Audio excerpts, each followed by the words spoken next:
भारती।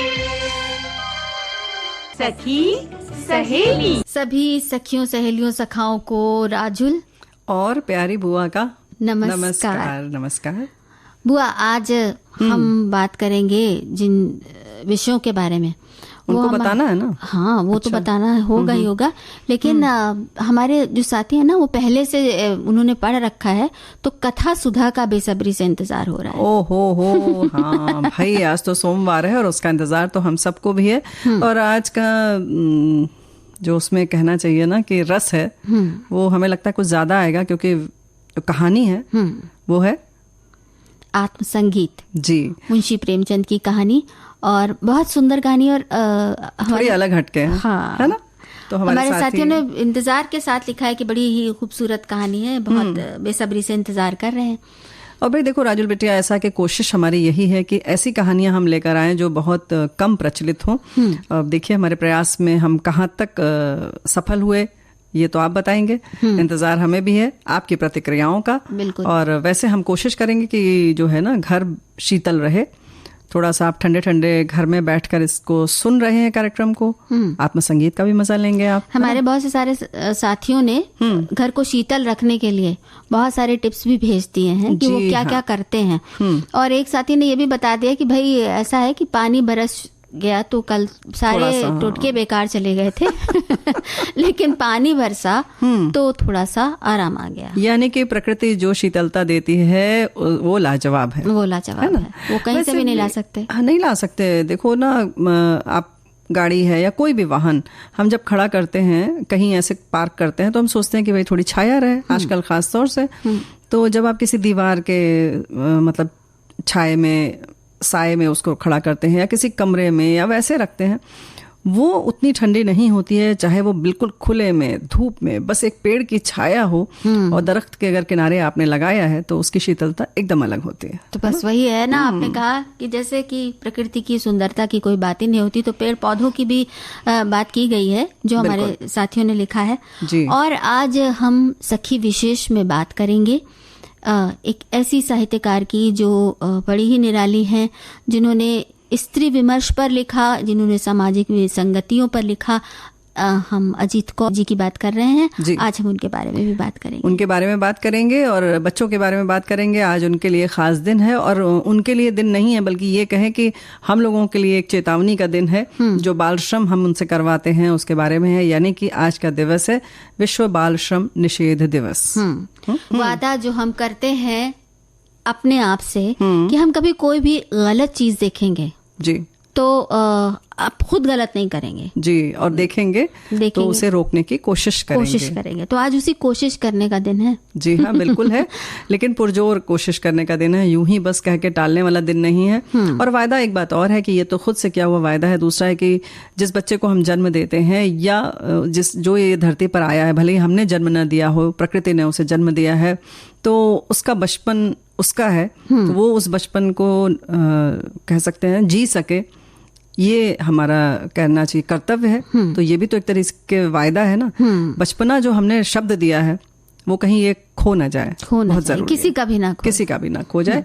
और बहुत सारी बातें हमारे साथियों ने लिखी है। आज विश्व बाल श्रम निषेध दिवस पर हम यही कहेंगे, जब कोई भी किसी बच्ची या बच्चे से काम करवाते हैं, तो ये समझना जरूरी है, हमारे अपने भी बच्चे हैं। आमतौर पर हमने देखा है कि घरों में लोग छोटे बच्चों को रखना पसंद करते हैं, क्योंकि उनको पैसे भी कम देने होते हैं और काम मनचाहा करवाते हैं।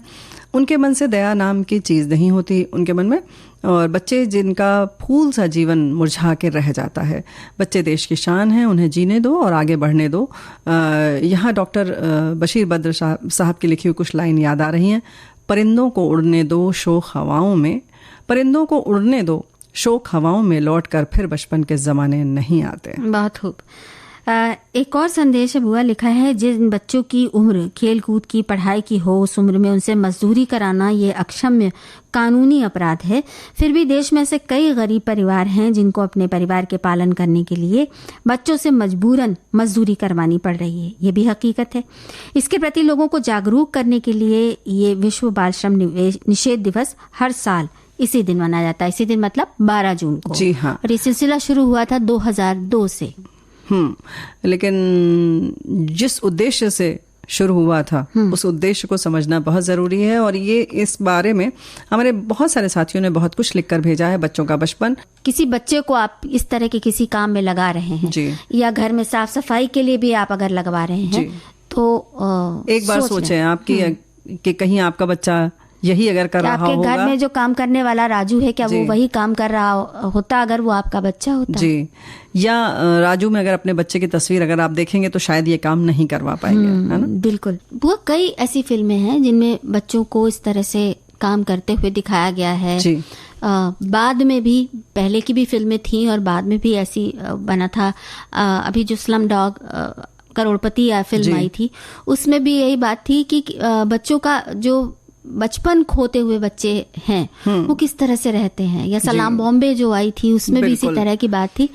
ये तो फिल्मों की बात है। और राजुल, अगर हम बहुत अब फिर आकाशवाणी की अगर हम लोग बात करें तो बहुत सारे कार्यक्रम हम लोगों ने भी बनाए, जैसे तो नन्ही उम्र के सपने, तब उसमें सब्जी बेच रहे बच्चे हैं, या जैसे अभी हमारे साथियों ने बताया पंचर बना रहे हैं, चाय बेच रहे हैं, इन सब से बातें की गई। हम लोगों ने भी किया, हमारे बहुत सारे और साथियों ने भी किया जो प्रसारण से जुड़े हैं।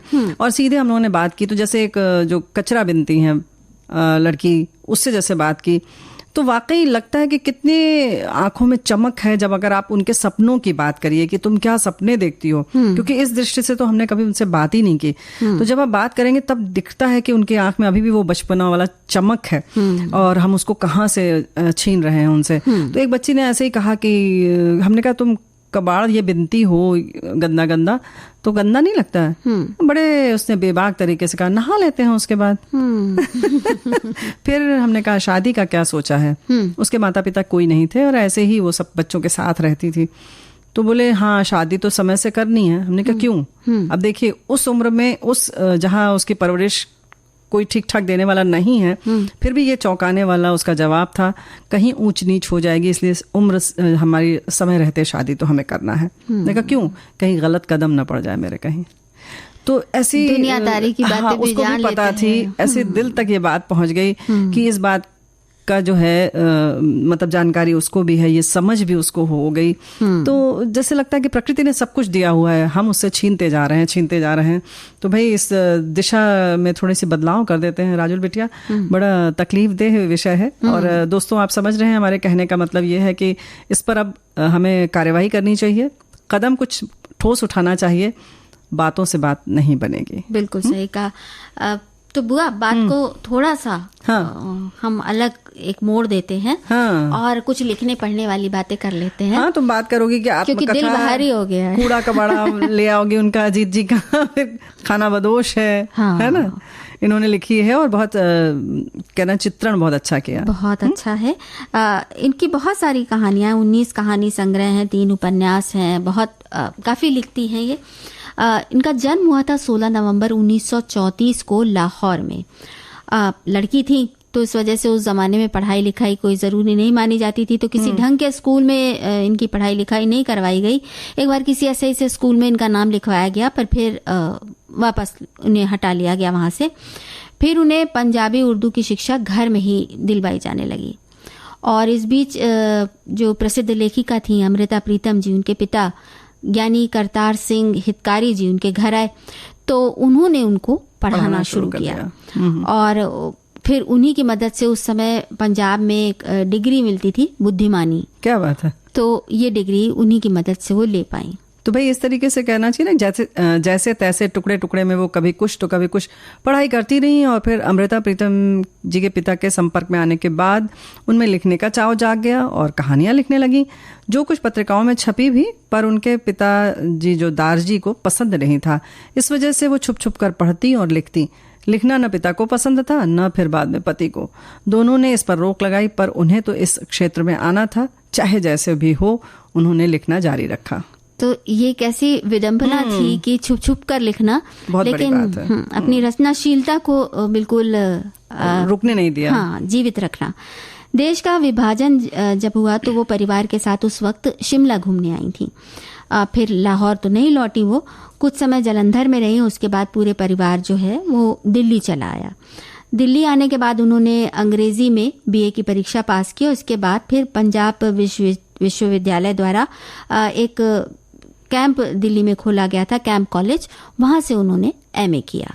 और देखो एमए की बात आती है तो इंग्लिश में उनका मन था, लेकिन इंग्लिश का जो पीरियड था रात 8:30 बजे ख़त्म होता था, और फिर घर वाले तैयार नहीं हुए तो फिर जाहिर है इकोनॉमिक्स में दाखिला ले लिया और पास भी कर लिया, जबकि इस विषय में उन्हें ज़रा भी दिलचस्पी नहीं थी। भाई इंग्लिश चाह रही थी ना।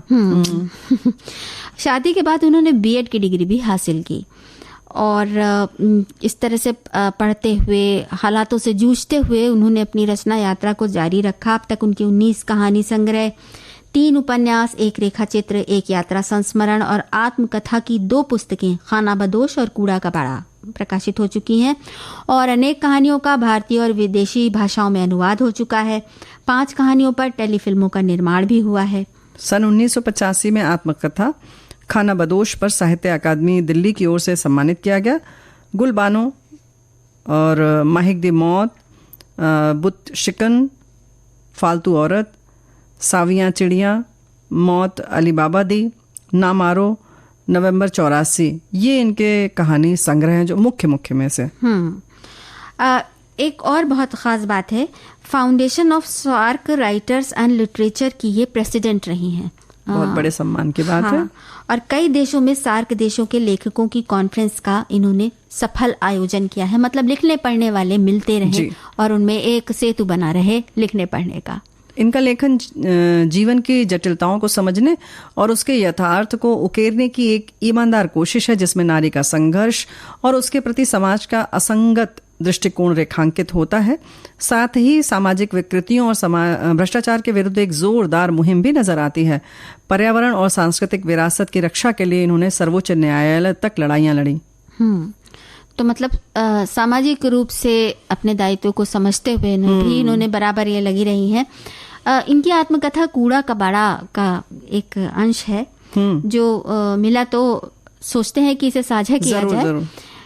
जैसे कड़ाक की आवाज से कोई बहुत पुराना दरवाजा टूटता है, मेरे अंदर भी शताब्दियों से बंद पड़ा कोई दरवाजा टूटा। अपने सभी जंग खाए कीलों कब्जों सहित शताब्दियों से बंद पड़ी हवा आह लेकर बाहर निकली और फिजा में घुल गई। अंदर लटकते जाले सूरज की नंगी रोशनी में कांपने लगे। आंधी में जैसे तिनके उड़ जाते हैं, मेरे सारे डर खौफ उड़ गए।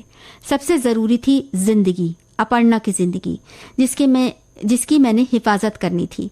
सबसे जरूरी था अपर्णा को सिखाना कि जिंदगी को अपनी शर्तों पर जिए। सबसे अहम था अपने विवेक की आवाज सुनना।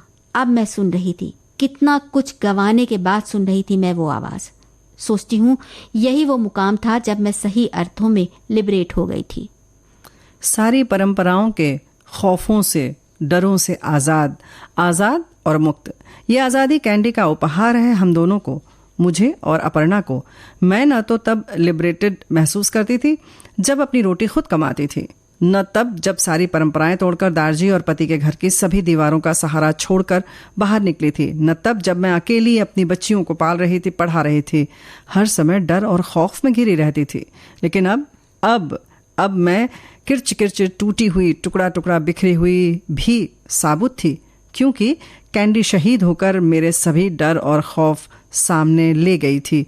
अब मैं किसी से नहीं डरती, न ही अपर्णा को किसी से डरने की इजाजत देती हूँ। इस लिबरेशन की कितनी बड़ी कीमत अदा की है मैंने, सिर्फ मैं ही जानती हूँ।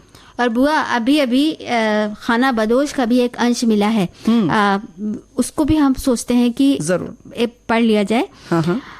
इस बेइंतहा शोर वाले घर में एक खामोश और बिल्कुल अलग तरह का लड़का था, कज्जन। कैंडी और वो मिलकर किताबों की बातें करते, म्यूजिक सुनते, सैर करते। ऊपर वाले घर में क्योंकि किताबों के लिए और संगीत के लिए कोई जगह नहीं थी, इसलिए कज्जन को जैसे हमारे घर में पनाह जैसा एहसास होता था। जब भी वो दोनों मिलकर बैठते, नीचे वाले किताबों से और रिकॉर्डों से भरे हुए घर में ही, यानी हमारे घर। कज्जन कहता, उस हीरो वाले पैसे से मेरा कोई वास्ता नहीं, मैं तो कुछ और करूंगा, अपने पैरों पर खड़ा होऊंगा और अपने आप को कैंडी तेरी दोस्ती के काबिल बनाऊंगा। तो क्या बात है, बहुत सुंदर चित्रण है। इस तरह से कहानी को एक नया आयाम देते हुए उन्होंने जो अपनी आत्मकथा लिखी है। और ये एक खास बात है बुआ कि जब कलम हमारे हाथ में होती है तो कई बार हम अपनी जिम्मेदारी भूल जाते हैं और फिर हम सिर्फ कल्पनाशीलता ही नहीं सिखाती कलम, बल्कि उन मुद्दों पर भी लिखना सिखाती है जो हमने जिंदगी से सीखा, ताकि दूसरों को भी एक सीख मिले। हाँ, यानी कि आपने अपने लिए तो राह एक तरह से आसान तो नहीं कह सकते, लेकिन दरवाजे खोल लिए हैं। वाह, गीत तो सुन लिया हमने, बहुत सुंदर। और देखो हमारे साथियों ने बातें और आगे भी बता दी हैं कि खाना बदोश के लिए उन्हें साहित्य अकादमी पुरस्कार दिया गया, 2006 में पद्मश्री से अलंकृत किया गया। पूरी दुनिया से जब 1000 प्रतिबद्ध महिलाओं को अमन के लिए जिंदगी समर्पित कर देने के उपलक्ष्य में 2 साल की खोजबीन के बाद नोबेल शांति पुरस्कार के लिए इकट्ठा किया गया, तो अजीत कौर भी उसमें शामिल थी। अजीत कौर कहती हैं कि मैं तो मैड ड्रीमर हूँ, पागल, अपने सपने साज सिर्फ नासमझी के लिए के काम किए हैं, सिवाय इसके कि विलक्षण प्रतिभा संपन्न बेटी अर्पणा कौर को जन्म देकर उसे बड़ी मोहब्बत से तराशा भी हो। उसका नाम लेकर वो गर्व से कहती है, हाँ मैं अर्पणा की माँ हूँ। अर्पणा उनकी दूसरी बेटी है और बहुत अच्छी चित्रकार है वो। और जो इन्होंने जिक्र किया था इसके पहले जो शहीद हो गई है बेटी, हाँ। वो उनकी दूसरी बेटी थी। तो एक बेटी को उन्होंने खोया और इसके बाद फिर उस पूरे अनुभव को उन्होंने इस तरह से लिखा, हमारे सामने लेकर आई। और भाई हमारे साथी कह रहे हैं कि क्या ये सखी सहेलियों का ही केवल मंच है? नहीं, सखाओं का भी मंच है। हाँ, कितने प्यार से आप लोग बातें करते हैं और हम लोग स्वागत करते हैं आप सबका, और आपकी बातें बहुत महत्वपूर्ण होती हैं। अभी जैसे हमारे एक साथी ने ही इस बात को आगे बढ़ाया है, अब हम कार्यक्रम आगे बढ़ाएं। बुआ, अब भाई ऐसा है कि जब गीत की फरमाइश ना कर देना। नहीं, गीत की नहीं, अब हम गाने की नहीं, सुनाने की फरमाइश करेंगे। सुनाओ। कहानी सुनाने की। अरे वाह, क्या बात है। कथा सुधा का ये अंक सुन लिया जाए। बिल्कुल।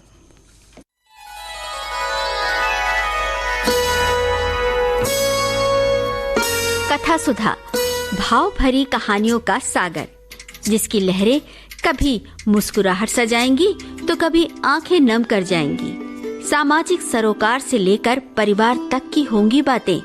कुछ मनोरंजन होगा तो कुछ सीख भी मिल जाएगी। हर बार नई अनसुनी कहानी की अलग अंदाज में होगी बयानी।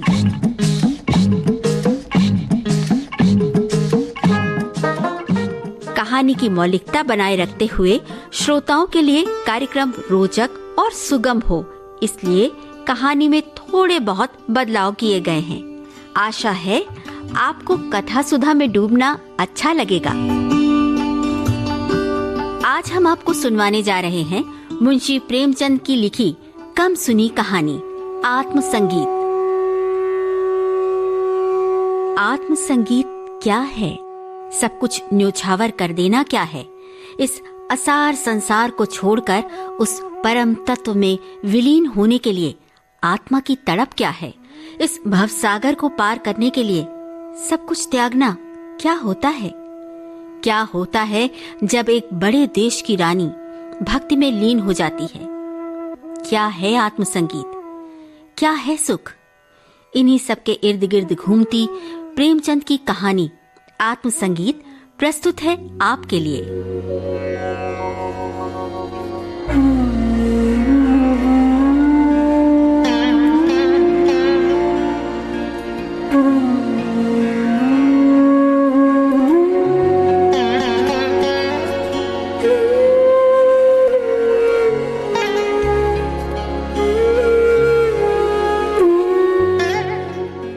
आधी रात थी, नदी का किनारा था, आकाश के तारे स्थिर थे और नदी में उनका प्रतिबिंब लहरों के साथ चंचल एक स्वर्गीय संगीत की मनोहर और जीवनदायिनी प्राण पोषणी ध्वनियां इस निस्तब्ध और तमोमय दृश्य पर इस प्रकार छा रही थीं, जैसे हृदय पर आशाएं छाई रहती हैं या मुखमंडल पर शोक।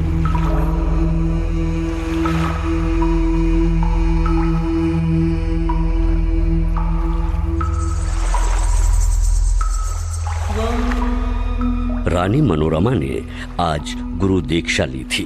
दिन भर दान और व्रत में व्यस्त रहने के बाद मीठी नींद की गोद में सो रही थी। अकस्मात उसकी आंखें खुली और ये मनोहर ध्वनियां कानों में पहुंची।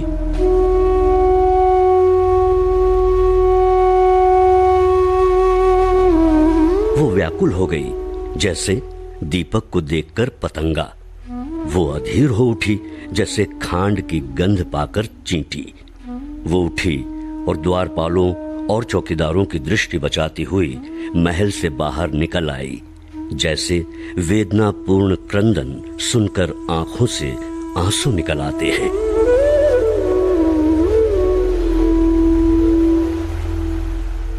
सरिता तट पर कंटीली झाड़ियां थी, ऊंचे कगारे थे, भयानक जंतु थे और उनकी डरावनी आवाजें। शव थे, उनसे भी अधिक भयंकर उनकी कल्पना। मनोरमा कोमलता और सुकुमारता की मूर्ति थी, परंतु उस मधुर संगीत का आकर्षण उसे तन्मयता की अवस्था में खींचे लिए जाता था। उसे आपदाओं का ध्यान न था। वो घंटों जलती रही, यहाँ तक कि मार्ग में नदी ने उसका गतिरोध किया। मनोरमा ने विवश होकर इधर उधर दृष्टि दौड़ाई। किनारे पर एक नौका दिखाई दी। निकट जाकर बोली, माझी, माझी, मैं उस पार जाऊंगी। इस मनोहर राग ने मुझे व्याकुल कर दिया है। अरे, रात को नाव नहीं खोल सकता। माझी, हवा तेज है और लहरें डरावनी, जान का जोखिम है। मैं रानी मनोरमा हूँ। नाव खोल दे, मुंह मांगी मजदूरी दूंगी तुझे। रानी, तब तो नाव किसी तरह नहीं खोल सकता। रानियों का इसमें निबाह नहीं। क्यों भला? चौधरी, तेरे पांव पड़ती हूँ, शीघ्र नाव खोल दे। मेरे प्राण खिंचे चले जाते हैं। क्या इनाम मिलेगा? जो तू मांगे। आप ही कह दें। अब मैं गंवार क्या जानूं कि रानियों से क्या चीज मांगनी चाहिए। कहीं कोई ऐसी चीज न मांग बैठूं जो आपकी प्रतिष्ठा के विरुद्ध हो। मेरा ये हार अत्यंत मूल्यवान है। मैं इसे खेवे में देती हूँ। मनोरमा ने गले से हार निकाला। उसकी चमक से मांझी का मुखमंडल प्रकाशित हो गया। वो कठोर और काला मुख, जिस पर झुर्रियां पड़ी थी। अचानक मनोरमा को ऐसा प्रतीत हुआ मानो संगीत की ध्वनि और निकट आ गई हो। कदाचित कोई पूर्ण ज्ञानी पुरुष आत्मानंद के आवेश में उस सरिता तट पर बैठा हुआ उस निस्तब्ध निशा को संगीत पूर्ण कर रहा है।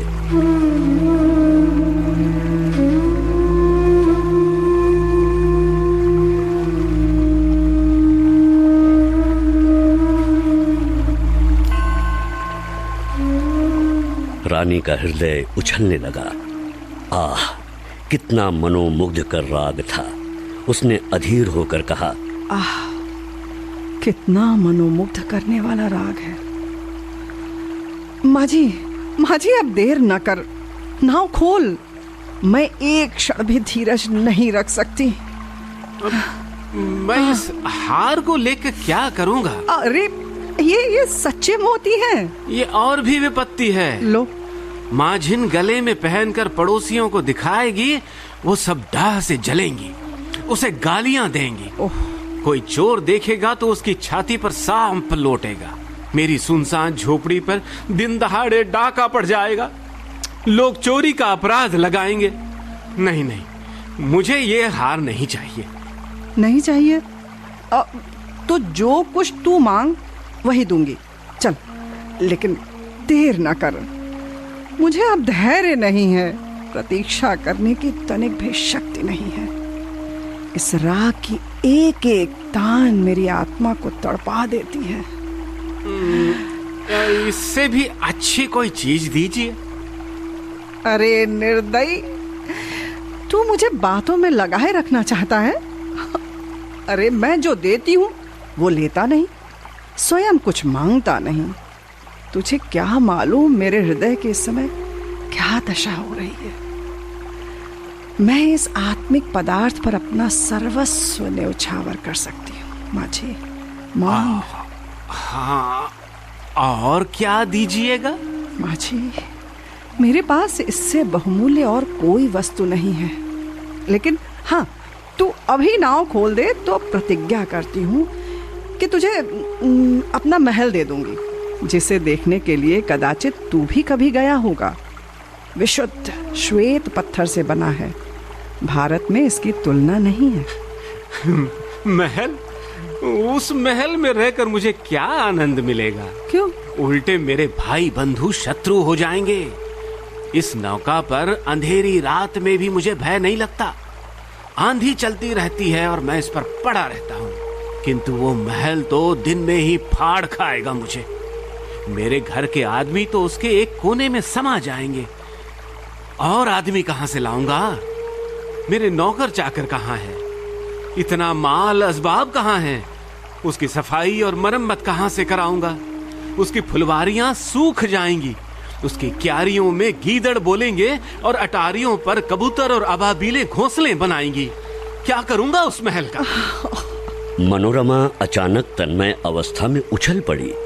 उसे प्रतीत हुआ कि संगीत निकटतर आ गया है। उसकी सुंदरता और आनंद अधिक प्रखर हो गया था, जैसे बत्ती उकसा देने से दीपक अधिक प्रकाशवान हो जाता है।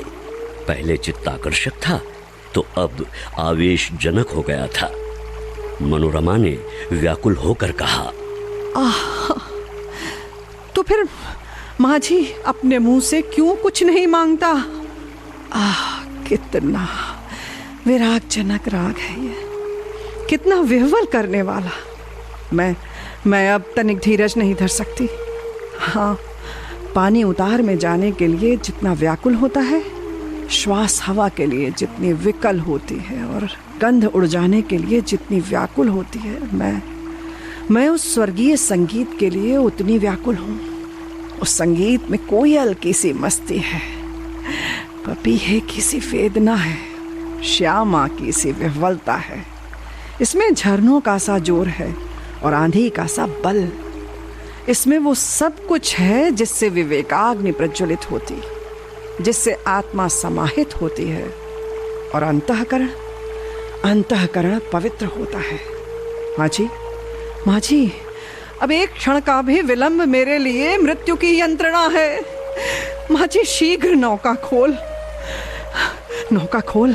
जिस सुमन की ये सुगंध है और जिस दीपक की ये दीप्ति है, उस तक मुझे पहुंचा दे। मैं देख नहीं सकती इस संगीत का रचयिता कहीं निकट ही बैठा हुआ है, बहुत निकट बैठा है। माँ जी, आपका महल मेरे काम का नहीं है, मेरी झोपड़ी उससे कहीं सुहावनी है। हाय, तो अब तुझे क्या दूं? ये संगीत नहीं है, ये एक सुविशाल क्षेत्र की पवित्रता है। ये समस्त सुमन समूह का सौरभ है, समस्त मधुरताओं की माधुरी है, समस्त अवस्थाओं का सार है। नौका खोल। मैं जब तक जीऊंगी तेरी सेवा करूंगी माझी, तेरे लिए पानी भरूंगी, तेरी झोपड़ी बुहारूंगी। हाँ, मैं तेरे मार्ग के कंकड़ चुनूंगी, तेरे झोपड़े को फूलों से सजाऊंगी, तेरी माझिन के पैर मलूंगी। प्यारे माझी, यदि मेरे पास 100 जाने होती तो मैं इस संगीत के लिए अर्पण करती। ईश्वर के लिए मुझे निराश न कर। मेरे धैर्य का अंतिम बिंदु शुष्क हो चला है। अब इस चाह में दाह है। अब ये सिर तेरे चरणों में है माझी, तेरे चरणों में है बस। ये कहते कहते मनोरमा एक विक्षिप्त सी अवस्था में मांझी के निकट जाकर उसके पैरों पर गिर पड़ी। उसे ऐसा प्रतीत हुआ मानो वो संगीत आत्मा पर किसी प्रज्वलित प्रदीप की तरह ज्योति बरसाता हुआ उसकी ओर आ रहा है।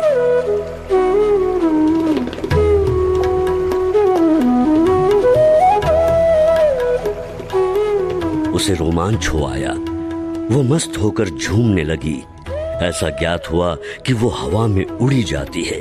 उसे अपने पार्श्व देश में तारे झिलमिलाते हुए दिखाई देते थे।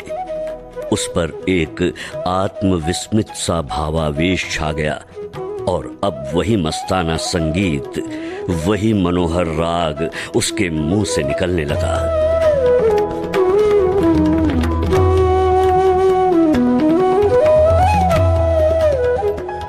वही अमृत की बूंदें उसके अधरों से टपकने लगी। वो स्वयं इस संगीत की स्रोत थी।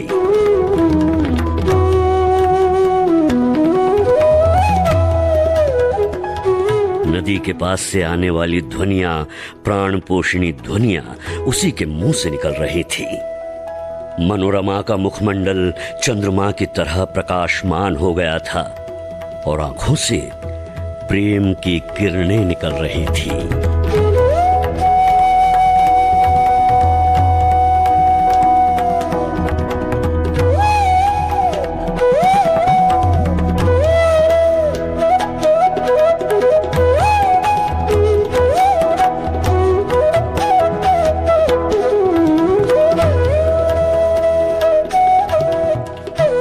अभी आप सुन रहे थे मुंशी प्रेमचंद की लिखी कम सुनी कहानी आत्म संगीत। वाचन स्वर सूत्रधार जी श्याम, रानीमा रेणु चतुर्वेदी, चौधरी जयंत पात्रीकर, संपादन आकांक्षा सिंह, प्रस्तुतकर्ता अनुश्री पाठक, परिकल्पना और निर्देशन रेणु चतुर्वेदी।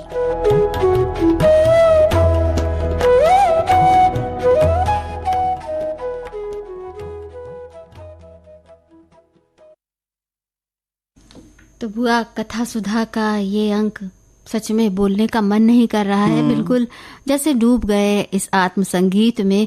और हमारे श्रोताओं को, सखाओं को, सखियों को कैसी लगी ये कहानी जरूर बताएंगे। और ये आत्म संगीत यानी कि हम अपने अंदर देखना होगा और हम खुद इसके रचयिता होते हैं। जरूरत है उस समर्पण की, उस तरह से अपने आप को न्यौछावर कर देने की। बिल्कुल। अच्छा बुआ, हमने बात की थी ना कि घर को शीतल कैसे रखा जाए, इस तरीके का संगीत सुना। यानी कि मन शांत रखें, है ना। बिल्कुल। तो तरह तरह के उपाय किए जाते हैं। हमारे साथियों ने लिखा है, गर्मी में शीतलता बड़ी टेढ़ी खीर है। सुना है राजस्थान में गर्मी से बचने के लिए घरों में पानी के टैंक बनाए जाते थे जिसमें मिट्टी की ठंडी जिससे मिट्टी की ठंडी रहे और फर्श भी ठंडे रहते थे। हमारे वहाँ पहाड़ों में ऐसे मकान बनते थे जो लकड़ी के होते थे। ऐसे मकान गर्मी में ठंडे, जाड़ों में गर्म होते थे। आज पूरी तरह ईंट पत्थर के हैं, भले पक्के हैं, लेकिन प्रकृति के अनुकूल नहीं है।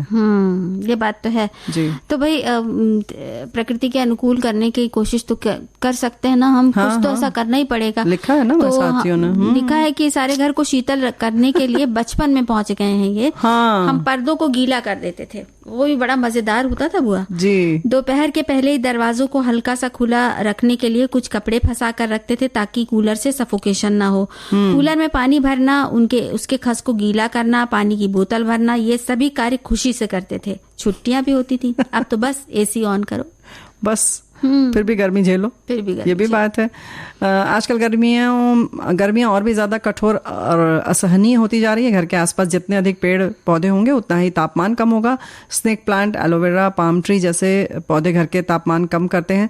खस की टाट को पानी में भिगोकर दरवाजे खिड़कियों पर टांगने से भी घर ठंडा रहता है। इसके अलावा घर की बालकनी में क्रीपर प्लांट लगाएं। ये बेल या लता के रूप में बढ़ते हैं जो देखने में सुंदर लगते हैं, साथ ही घर को ठंडा रखते हैं।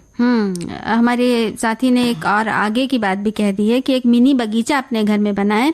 और ऐसे पौधों में निवेश करें जिन्हें ज्यादा पानी की जरूरत नहीं है। कुछ पौधे घर के वातावरण से धूल और कार्बन को अवशोषित करते हुए वायु को शुद्ध करने में मदद करते हैं। घर के प्रवेश द्वार और बरामदे के आसपास पौधों को रखने से गर्मी के असर को काफी हद तक कम किया जा सकता है।